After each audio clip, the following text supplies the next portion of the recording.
Assalamualaikum warahmatullahi wabarakatuh. Kembali lagi di podcast Brilian, podcastnya Semansa Family. Brilian, kali ini kita kedatangan tamu yang happening luar biasa. Siapakah beliau? Tara, beliau adalah Hai Brilian, perkenalkan saya Bu Siti Fatima, mengajar mata pelajaran fisika dan PKWU. Ya, Bu Siva itu juga adalah guru saya pada waktu itu. Betul, tahun 2006 saya masuk ke sini. Iya betul, waktu itu kurikulumnya KBK ya. Iya betul, masih kurikulum lama itu ya. Nah, topik kita kali ini Brilian, pengalaman belajar di negeri Sakura.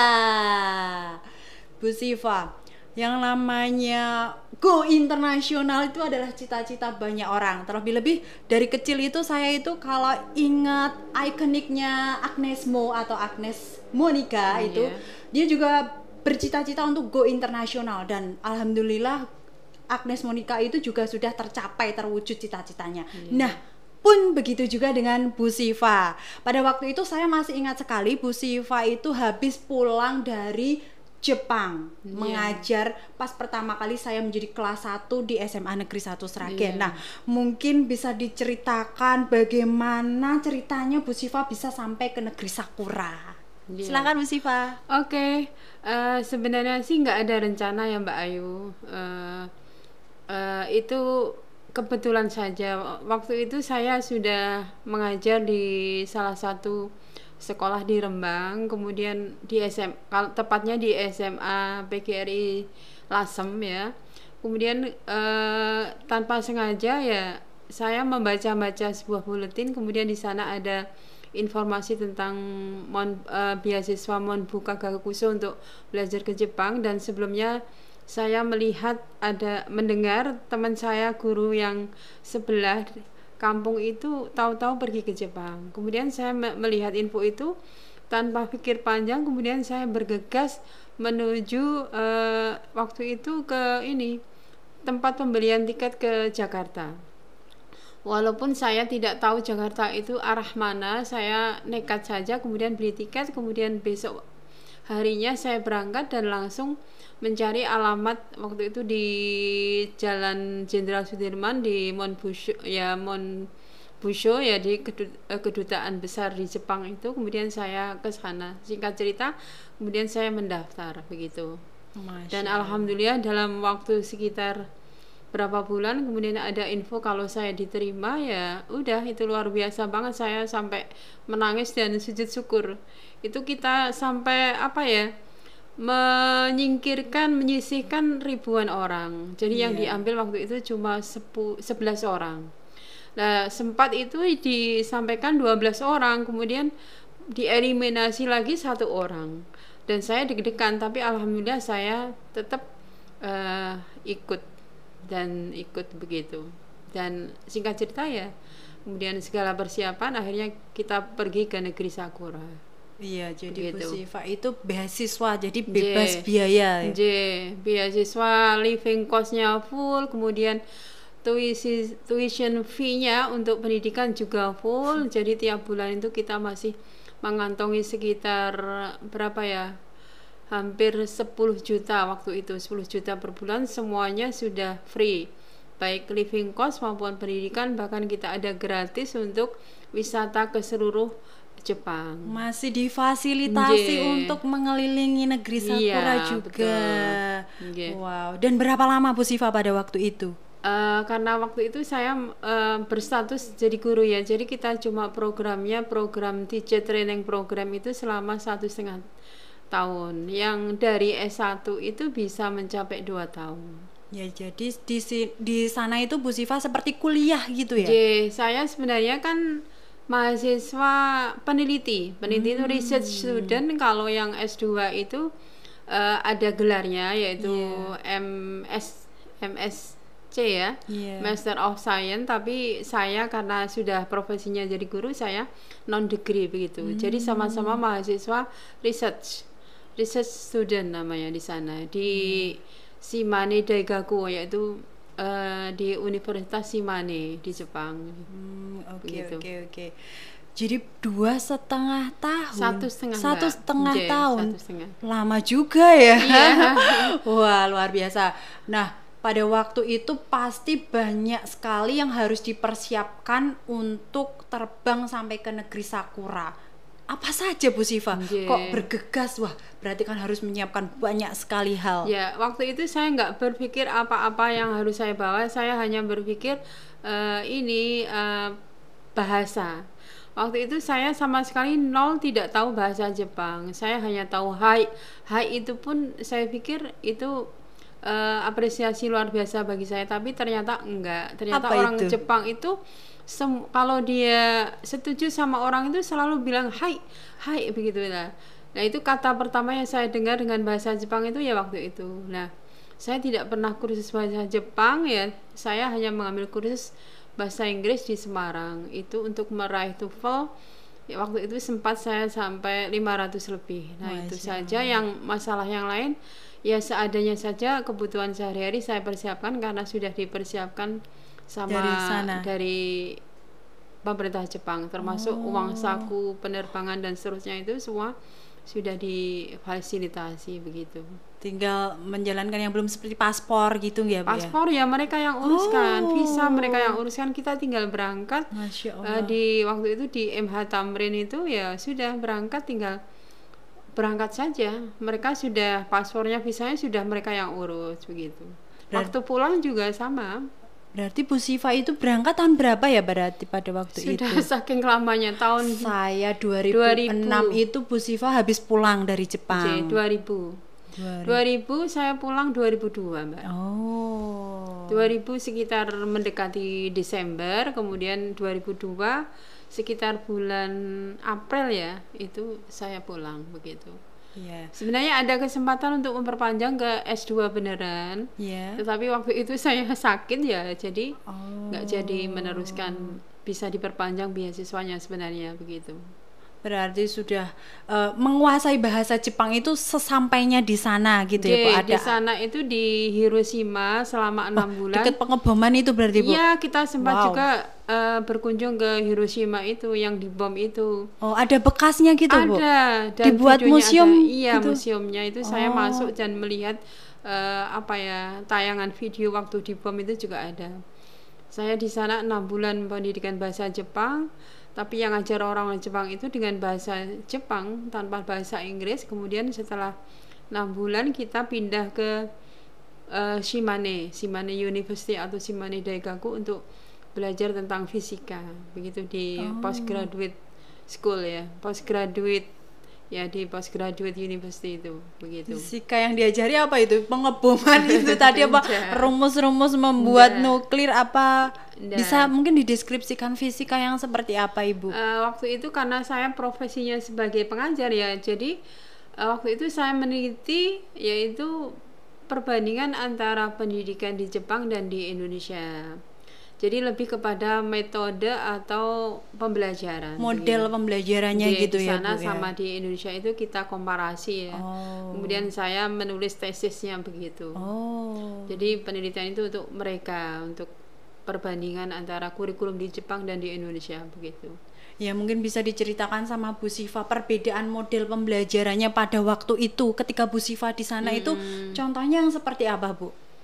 Model pembelajarannya ya kalau kita itu masih masih klasik ya, masih zaman ceramah. Saya dulu masih konvensional. Tapi di sana itu kan sebuah university kan itu dia membawahi beberapa sekolah di bawahnya itu, dan kita sempat diajak berkunjung ke salah satu sekolah yang dibina oleh kampus Shimane itu. Kemudian kita melihat pembelajarannya seperti apa. Saya melihat anak-anak SMP waktu itu yang saya kunjungi yaitu junior high school yaitu itu sangat aktif sekali, dan mereka sudah diarahkan untuk melakukan penelitian waktu di SMP itu, dan pembelajarannya sudah atraktif seperti mungkin sekarang ini kita tertinggal jauh Mbak. Atraktif seperti guru penggerak yang sekarang ini, mereka sudah aktif sekali dan kita melihat di belakangnya beramai-ramai begitu.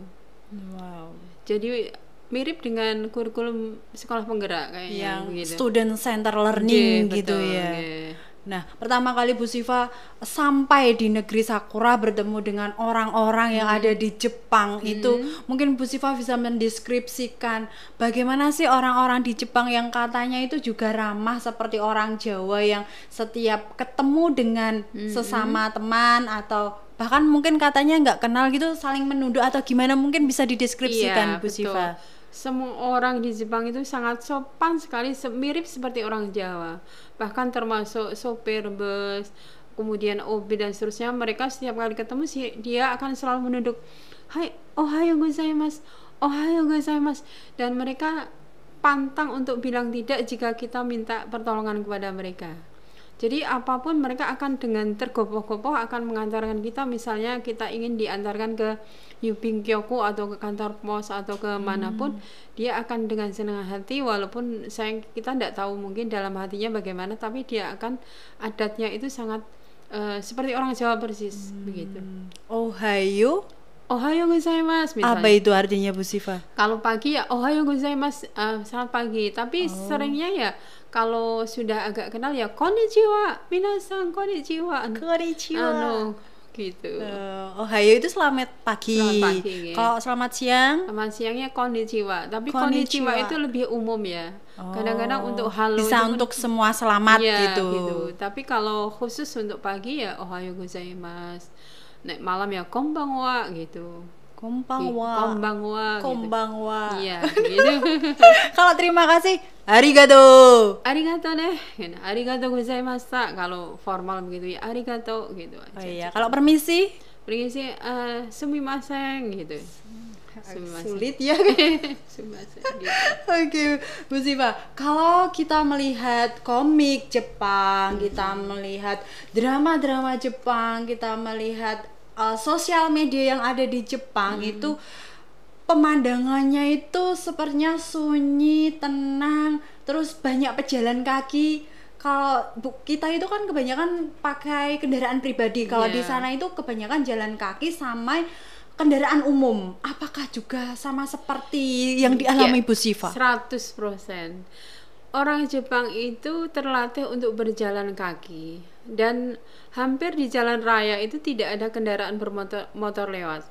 Hanya mungkin satu dua, tapi kebanyakan mereka dari rumah ke kampus itu mereka pakai jitensha. Jitensha itu sepeda. Nah, sampai di ujung mendekati, karena radius berapa dari kampus itu kan tidak boleh menggunakan kendaraan termasuk mobil, harus parkir di luar kampus. Makanya mereka jitensha atau mobil atau kuruma ya, mereka bilang kuruma itu diparkir di luar, kemudian mereka berjalan kaki ke dalam kampus yang seluas itu, seperti mungkin luasnya seluas UNS waktu itu. Jadi harus berjalan sangat cepat sekali. Saya pernah ngikuti sensei saya, jadi profesor saya itu berjalan dari kampus ke sekolah yang dituju itu sampai saya nggak kuat untuk mengikuti begitu. Karena baru pertama kali join itu tadi, gitu. Mungkin ya baru beradaptasi. Bahkan ada cerita yang menarik itu, jitensha atau sepeda itu orang kan kebiasaan ditinggal di ujung-ujung kampung begitu. Sampai sepanjang 1 kilometer itu ditinggalkan sama pemiliknya, karena pemiliknya itu mungkin naik bis kendaraan atau umum. naik bis kota yang sekarang ditiru oleh Solo, kemudian Jakarta itu kan bis sebenarnya tiruan ke Jepang itu modelnya seperti itu. Itu akhirnya yang di ujung-ujung kampung itu kemudian dikumpulkan oleh pemerintah, kemudian di recycle lagi menjadi sepeda-sepeda yang dijual murah begitu. Gitu. Di kampus juga sama, sampai sepanjang mungkin panjang sekali itu sepeda ndak terpakai begitu. Iya, dan itu pun nggak pernah ada yang terlambat ya Bu Siva, walaupun tadi jalan kaki gitu. Semuanya itu mereka berjalan dengan cepat. Sudah terbiasa dari kecil. Misalnya TK itu mereka kan berjalan sampai 5 km itu dengan pemandu satu orang membawa bendera begitu. Bawa bendera kemudian jalan. Jadi kemandirian mereka itu sudah dilatih semenjak TK begitu. Semenjak TK itu mereka tidak diajarkan tentang kognitif seperti di sini ya, tapi mereka lebih kebiasaan-kebiasaan sekali sehari-hari yang mendukung untuk bisa hidup mandiri begitu. Hal sepelenya contohnya disiplin, J. antri. Antri itu yang saya ikuti, kalau mau naik bis ya harus jejer-jejer begitu. Iya, tidak ada yang Kalau yang mendahului. ya itu tidak yang mendahului, selak keburu apa Enggak, gitu ya harus alasannya, antri, harus naik bis antri ya, gitu. begitu. Terus ya itu tadi hormat ya. Jadi kita kenal maupun tidak kenal itu kita menundukkan kepala Iya, gitu begitu, kalau di selalu. Jepang itu. Jadi kalau driver bis itu, sopir bis itu, kalau penumpang 10 turun ya dia 10 akan kali 10 menunduk. gitu. Oh, arigatou gozaimasu. Arigatou gozaimasu gitu. Saya pikir apa nggak capek? Iya, hal gitu. sepele mengucapkan terima kasih Brilian, tapi itu mengena. Iya. Terima kasih, permisi, dan minta maaf. Iya, selalu. 3 hal itu yang menurut kita itu paling alah apa sepele kita Iya. kita anggap remeh, tapi itu hal yang penting Dia gitu. selalu sungkan. Mau Mau ngomong apa itu selalu dia, makanya dia seringnya eto gitu. itu Dia bahasa bingung. Jawanya apa, Bu? Eto. Apa ya gitu dia karena ndak enak untuk mengungkapkan sesuatu yang sebenarnya itu, sehingga dia berpikir Antara gitu. jadi apa enggak curhat gitu, gitu. misalkan. Iya. Iya Bu Siva, coba kalau di sana apa juga seperti kita, misalkan kalau lagi istirahat kita curhat gitu. Sama orang Jepang. Iya. Ya kebetulan ya saya sempat punya teman orang Jepang itu, dan ke sana kemari kita ya bareng-bareng sampai berliburan tiap sore malam itu ya sama-sama. Bahkan sempat mau kecantol sama orang Jepang itu. Waduh. Nggak jadi berarti ya ini. Lalu pas waktu itu Bu Siva datang sampai ke sana itu musim apa, dan di sana itu ada musim apa saja? Seperti di film-film itu. Ya saya itu pas di sana itu sekitar bulan Desember, itu pas awal-awal musim dingin yang luar biasa. Iya. Jadi saya sangat takjub waktu melihat rumput itu. Ini kok warnanya putih-putih, kenapa ini? Ternyata itu salju, embun yang membeku. Itu di awal-awal. Kemudian berikutnya kok di kaca-kaca mobil mulai memutih. Akhirnya saya sadar ternyata ini Desember itu kan puncaknya musim dingin begitu. Nah itu terus ya saya melihat seperti itu, terus terbiasa. Waktu itu saya pengalaman yang lucu itu, saya nggak tahu, saya mencuci baju itu saya jemur, ternyata baju saya membeku. Membeku. Terus kemudian teman memberitahu bahwa nek nyuci baju ada laundry di lantai berapa begitu, di lantai 10 kan saya lantai 8 gitu. Jadi kalau di sana memang apakah juga ada jemuran baju gitu Bu Siva? Nggak ada, yang pengering. Jadi dryer yang sangat besar, seperti lemari yang sangat besar itu. Jadi dimasukkan lemari gitu Bu Siva? Itu nanti seperti diputar ya, dryer ya itu namanya, pengering pakaian. Kemudian sebentar sudah kering begitu. Iya, nggak bisa ngebayangin aja kalau waktunya musim salju kita nggak bisa pakai pakaian dong. Iya Bu Siva. Lalu berikutnya apakah di sana Bu Siva ada kesulitan atau tidak untuk mencari, kalau di sini namanya 9 bahan pokok, ada beras dan sebagainya. Kalau tidak kesulitan di sana, apakah juga ada toko yang khusus menjual 9 bahan pokok misalkan? Iya, kalau di Supa ya, di supermarket itu mereka bilang Supa itu. Di Supa di Jepang itu ya seperti kalau di sini di hypermart itu semuanya ada. Cuma kita harus hati-hati. Sebenarnya semua ada kecuali yang makanan Indonesia seperti tempe itu sangat mahal ya, kelapa sangat mahal. Tapi relatif semuanya ada. Kemudian jadi kalau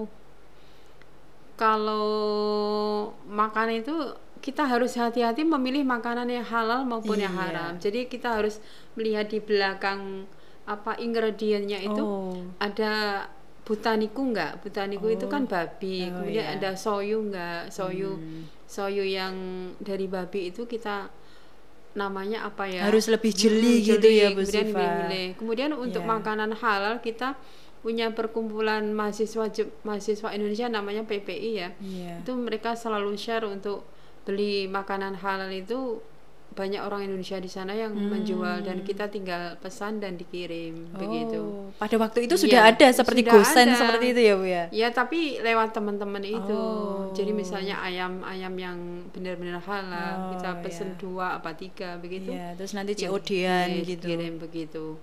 Yang ngirim teman-teman itu teman-teman PPI diantar ke itu apartemen begitu. PPI itu nama organisasinya? Iya, Persatuan Pelajar Indonesia kalau nggak salah. Jadi ada seperti paguyubannya gitu. Jadi kita sering ketemuan di in-house nama international house itu kita sering ketemu setiap event-event tertentu, misalnya tiap minggu sekali, tiap Jumat, tiap hari-hari tertentu kita ketemu dan makan bersama begitu.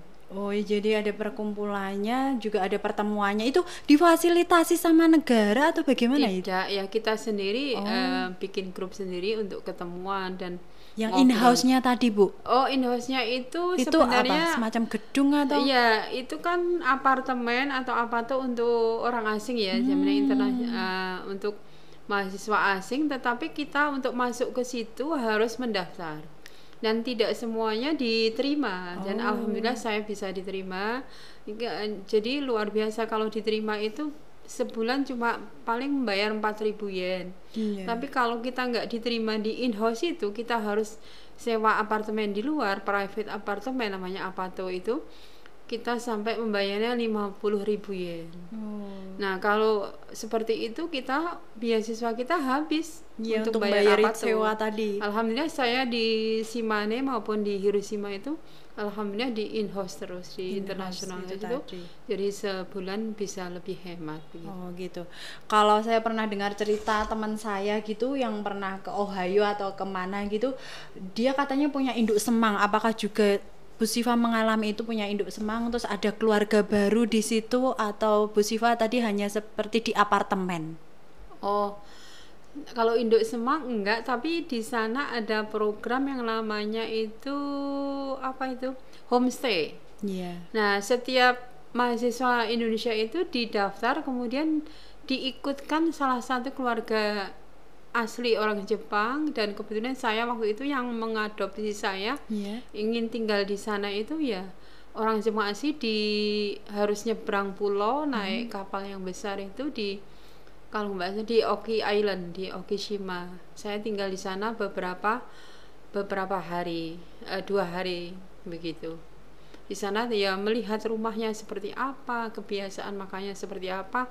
Seperti kalau mandi itu kan sebelum tidur namanya ofuro itu berendam. Nah kalau malam itu mandi. Orang Jepang itu kalau pagi dia tidak mandi, dia bangun tidur itu hanya gosok gigi dan cuci muka. Nah saya itu yang paling terkesan yaitu saya ditawari, Fatima-san, ini tamagoi gitu, maksudnya mau telur gitu lah. Saya pikir kan ya telur digoreng begitu. Ternyata iyo saya bilang. Iyo itu apa iyo? Iyo itu maksudnya oke seperti gitu. Bahasa Jawa. Nah, kemudian terus ternyata itu nasi anget itu kemudian diceplokin telur yang mentah. Jadi kayak yang sekarang kita lihat di sosial media itu. Kemudian saladanya atau mereka bilang saradanya itu tomat yang diiris-iris itu kemudian masih fresh itu ya Bu Siva. Diirisi sama soyu encer begitu. Kemudian yang lain-lain kemudian semuanya serba mentah. Ikannya juga ikan yang mentah sushi. juga. Sushinya mentah juga. Nah saya ya agak doyan bagaimana gitu, tapi harus dimakan. Iya. Menghargai itu tadi. Tidurnya ya seperti di Oshin itu, tidur di lantai dengan tatami begitu. Dindingnya ya sama, pokoknya banyak pengalaman di sana. Jadi kayak film yang di Jepang yang Oshin. Tidurnya di alas itu ya Ibu Oshin itu. Terus ada acara minum teh juga bisa diceritakan Bu Siva. Di sana saya banyak mengikuti acara-acara tradisional Jepang, upacara minum teh, kemudian saya harus pakai kimono ya, kemudian ya seperti di filmnya Oshin itu, upacara minum, duduknya harus merangkak seperti orang pondok itu ya, merangkak, kemudian disuguhi minuman teh yang diambilkan dari tengah lantai ruangan itu, kemudian hai dozo Fatima-san dozo pokoknya mereka semonggo sangat gitu. Tergopoh-gopoh untuk menyajikan mempersilahkan itu. gitu. Kemudian banyak party di sana, banyak upacara tadi Indonesia depan, semuanya saya ikuti karena begitu lama. Saya 2 kali musim dingin di sana soalnya. 2 kali musim panas begitu. Katanya juga cara minum tehnya itu harus diputar atau gimana? Iya, harus susah sekali pokoknya. Begitu. Kalau mau diceritakan panjang sekali. Kita bisa long. Iya, betul. Oke, Bu Siva. Saya juga penasaran di sana itu sistem pendidikannya gimana, sekolahnya, terus apakah juga ada hari liburnya? Untuk yang pekerja apakah juga ada hari cutinya? Apakah sama seperti kita wajarnya untuk bekerja itu berapa jam? Terus kalau musim apa gitu, apakah juga ada liburnya? Terus biasanya diisi dengan apa kegiatannya? Iya. Biasanya jadi untuk libur itu biasanya kan banyak sekali libur di sana Mbak Ayu. Ada libur musim dingin, ada libur musim panas, kemudian ada istilahnya libur musim semi, kemudian ada Golden Week, itu biasanya Golden Week itu yaitu di sekitar bulan apa ya, itu April atau apa ya, saya lupa. Itu mereka digunakan untuk pergi ke luar negeri untuk berhangat-hangat. Kemudian libur musim dingin namanya Fuyu Yasumi ya, itu sampai sekitar 10 hari. Nah, itu pas dingin-dinginnya itu sekitar bulan Desember ya sampai awal Januari itu. Tapi di Hokkaido itu sampai bisa 26 hari karena suhunya relatif sangat dingin sekali. Kemudian libur musim panas itu juga panjang. Jadi mereka sebenarnya tanpa cuti pun mereka bisa memanfaatkan libur-libur itu di musim-musim itu tadi. Sudah cukup. Kemudian cukup sekali ya. Banyak liburnya pokoknya di sana itu. Malah banyak liburnya. Kalau jam kerjanya berapa jam ya, Bu? Jam kerjanya itu secara umum baik sekolah maupun kantor itu sampai jam 5 sore begitu. Jam 5 sore sekolah juga. Iya, sampai masuknya apa sama kayak kita jam 7 ya, Bu? Seperti full day. Masuknya ya agak siangan ya, 7:30 begitu sampai jam 5-an sore. Tapi ada juga beberapa sekolah yang lebih awal, tapi sebagian besar ya sampai jam 5 sore begitu. Wow. Karena hari Sabtu Minggu mereka akan gunakan untuk bepergian ke luar kota untuk menikmati traveling begitu. Wow, luar biasa sekali ternyata. Dan di sana apakah ada do and don't yang dibolehkan dan yang dilarang gitu, Bu Siva? Jadi misalnya tidak boleh memetik bunga sakura, kemudian tidak boleh buang sampah sembarangan. Saya masih ingat ya, saya naik Shinkansen, tahu ya Shinkansen? Apa itu, Bu Siva? Kereta cepat itu yang sekarang kereta cepat 1 menit berapa ratus kilometer itu ya. Itu kereta itu sangat bersih sekali. Bersih karena bahkan puntung rokok aja tidak ada karena mereka selalu membuat sampahnya itu ditaruh di kemudian di kantong. Di kantongnya atau kalau bawa tas masukkan tas dulu gitu ya. Ya, nanti ketemu tempat sampah kemudian dimasukkan tempat sampah. Saya beberapa kali ikut event bazar atau ya di sini itu bazar atau apa itu sama international student itu.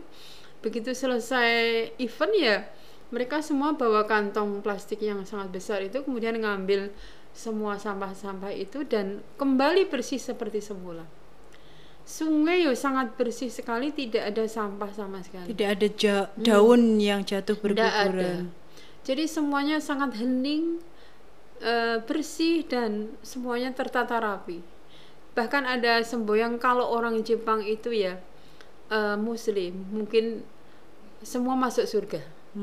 Itu ada yang berpikiran seperti itu karena mereka itu orangnya jujur, bersih sesuai dengan agama kita, sesuai dengan syariat tadi. Gitu. Jadi mereka itu bahkan mobil itu tidak ada yang di garasi, ditaruh di luar itu, nggak ada pencuri sama sekali. Nggak ada yang ngambil. Sepeda tadi juga nggak ada yang ngambil loh, Bu Siva. Bahkan diambil, dijenang lagi itu, di recycle itu tadi. lagi, nggak ada masalah. apakah di sana kalau membuang sampah sembarangan itu kena denda atau Oh gimana? iya, saya ingat sampah itu harus dipisahkan. Jadi Oh. kalau misalnya di Apatus saya dipisahkan, ini plastik, ini kaca, kemudian ini apa, ada berapa jenis itu, kemudian kita buangnya harus di tempat sampah yang ditentukan, kemudian bayar. Nah, kalau untuk sampah-sampah yang besar, misalnya kulkas, TV, kemudian kursi, kita harus nelpon ke City Hall, Mbak. Itu kalau di sini namanya rosoan itu ya? Anda itu dari pemerintah, City Hall itu dari pemerintah kota itu kita nelpon mau buang kulkas, Iya. kemudian nanti harus kita bayar ke pihak pemerintah begitu. Kita buang, kita bayar. Bayar karena mereka akan ngambil, nggak boleh buang sampah sembarangan. Secara untuk administrasinya Iya, gitu. tapi kalau buang tahu-tahu dibuang begitu ya nanti kena denda kalau ketahuan gitu. Gitu. Begitu di sana mobil baru setahun 2 tahun sudah dibuang begitu. Wow, ganti baru Iya. gitu. Akhirnya diambil sama itu mahasiswa asing itu. Oh. Termasuk kita itu kan suka kadang ambil mobil itu kemudian pulang ke Indonesia, kemudian disuruh beli adiknya ini 5.000 yen aja, nggak sampai 5.000 yen. 1 yennya berapa Bu Waktu Siva? itu 10.000. Nah sekarang mungkin ya sudah berapa ya, 15-an ribu ya. Iya. Ya 10 jutaan waktu itu beasiswanya saya sekitarnya begitu. Wah, luar biasa sekali mendengar ceritanya Bu Siva itu. Saya menjadi setelah Bu Siva mendeskripsikan itu saya menjadi halusinasi. Seolah-olah saya berada di situ, dan pasti ada yang membuat Bu Siva itu merasa rindu. Dan apakah Bu Siva ingin kembali ke sana, dan apa yang membuat Bu Siva rindu? Misalkan pada waktu itu sangat terkenang di hati gitu. Mungkin ada peristiwa apa gitu. Ya yang jelas suasananya itu sangat hening, kemudian semuanya banyak kenangan yang nggak bisa diceritakan satu persatu, termasuk saya juga sempat itu ikut main ski di gunung itu juga. Kemudian waktu musim dingin itu juga banyak sekali kenangan di sana. Di samping suasananya hening, banyak teman-teman di sana. Kemudian waktu Ohanami namanya ya. Apa itu? Pesta melihat bunga sakura itu di bulan sekitar Maret itu juga.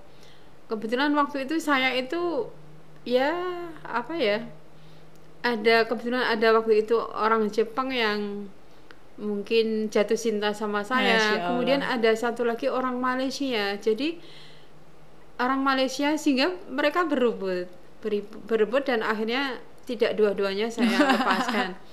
Dan itulah suasana yang seperti itu yang selalu ingin membuat saya ke sana kembali. Termasuk suasana yang indah, damai, tenang. Mereka tidak pernah marah dan seterusnya itu. Saya marah pertama kali ketika sampai di Bandara Soekarno-Hatta itu. Karena saya dipikir bukan mahasiswa, dikira TKW dari mana itu? Arab atau apa. Akhirnya saya dimasukkan ke koridor TKW. Setelah itu saya agak marah, padahal saya sudah tunjukkan ini ID card saya, ini kan mahasiswa kan dari Jepang, tapi ternyata ya begitulah orang Indonesia. Begitu. Wah, mungkin dalam 1,5 tahun ini kalau diceritakan di podcast Brilian itu nggak akan cukup ya, nanti bisa long durasi ya Bu Siva. Mungkin next time kita bisa podcast lagi dengan topik yang berbeda dan lebih seru lagi dari Bu Siva. Terima kasih sekali Bu Siva atas waktu dan berbagi pengalamannya, itu membuat saya pribadi dan Brilian untuk termotivasi belajar yang sungguh-sungguh dan bisa go internasional seperti Bu Siva. Doain ya Bu Siva, pangestu insyaallah. Moga-moga adik-adik kita ya, anak-anak kita yang pengen ke sana barangkali bisa jadi motivasi. Mungkin berapa besarnya beasiswa itu mungkin jadi motivasi juga nggih. Iya betul sekali, Brilian. Contohlah Bu Siva yang sangat menjadi suri tauladan bagi saya, karena beliau adalah guru saya, masih teringat sampai sekarang. Bu Siva, terima kasih sekali. Sukses selalu untuk Bu Siva, sukses juga untuk Brilian semuanya. Kita cukupkan sekian, kita akan ketemu lagi di next episode dengan bintang tamu yang berbeda dan topik yang berbeda, dan tentunya di podcast Brilian, podcastnya Semansa family. Terima kasih. Iya. Wassalamualaikum warahmatullahi wabarakatuh. Waalaikumsalam warahmatullahi